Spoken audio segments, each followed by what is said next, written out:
ანტისახელმწიფოებრივს და სამარცხვინოს უწოდებს ხალხის პარტიის აჭარის ორგანიზაციის თავმჯდომარე საქართველოს ვიცე-სპიკერის მიერ გაკეთებული იმ განცხადებას, რომ ცენტრალური ხელისუფლება ადგილობრივი ბიუჯეტის განკარგვაში არ უნდა ერეოდეს.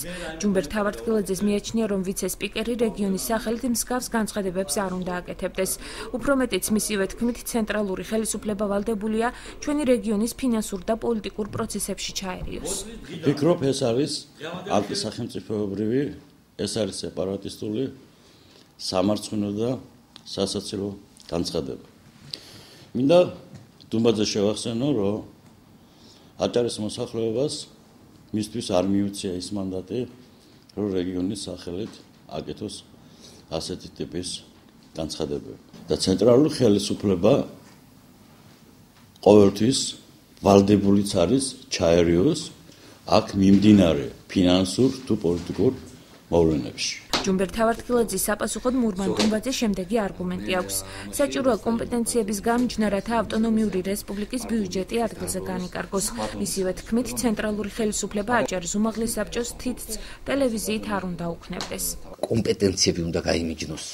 არნიშნავს, რომ ცენტრალური მთავრობა თითს უქნევს ტელევიზიით ქვედადონის ხელისუფლებას, ისევ როგორც აჭარის უმაღლესი საბჭო ვერ დაუქნევს თითს, ვთქვათ, შუახევის მუნიციპალიტეტის საკრებულოს. არ შეიძლება ესა. კომპეტენციები არის გამიჯნული, საზოგადოებამ ისინი მიიყვანა არჩევნების გზით და ისინი მიიღებენ გადაწყვეტილებას. ცენტრალური ხელისუფლება ვერ ჩაერევა ბიუჯეტის განაწილებაში. ბიუჯეტი ავტონომიურია. სწორედ ავტონომიურობა და მათ შორის შეჯიბრი სხვადასხვა დონის ხელისუფლებებს შორის წარმოშობს კარგ სახელმწიფოს, კარგ საქართველოს.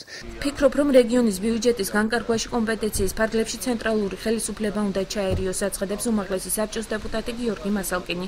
მისივე თქმით, პარტია ქართული ოცნება დემოკრატიული საქართველოს წევრებს შორის დაძაბული ვითარებაა, რაც პარტიის საბჭოს ხდომაზე უნდა იქნეს განხილული. ჩვენ ცხოვრობთ სახელმწიფოში, სადაც ბიუჯეტიც ერთიანია, ჯარიც ერთიანია, ძალოვანი სტრუქტურებიც ერთიანია და ბუნებრივია თავის კომპეტენციებში ცენტრალური ხელისუფლება უნდა ერეოდეს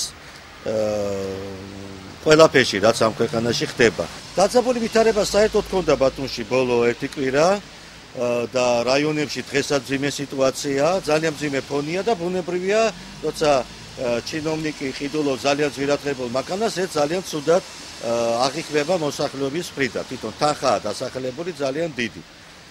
შეიძლება ამ ფონმაც განაპირობა ეს დაძაბულობა. აღნიშნულთან დაკავშირებით განსხვავებული მოსაზრება აქვს აჭარის უმაღლესი საბჭოს იურიდიული კომისიის თავმჯდომარეს მედია ვასაძეს. რა უნდა არ უნდა ერეოდეს, ისევე როგორც ჩვენ ვერ ვერევით ქალაქ ბათუმის ბიუჯეტში. ადგილობრივი თვითმმართველობის ბიუჯეტში აჭარის ავტონომიური რესპუბლიკა ვერ ერევა.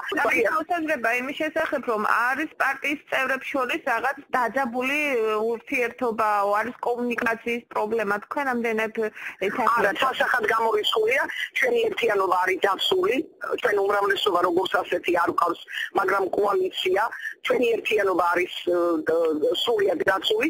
პარტია ქართული ოცნება დემოკრატიული საქართველოს პოლიტსაბჭოს შეკრებაზე ავთანდელი ბერიძის მიერ ძვირადღირებული ავტომობილის შეძენის გადაწყვეტილების განხილვა პარტიის გენერალურმა მდივანმა კახი კალაძემ გუშინ დააანონსა.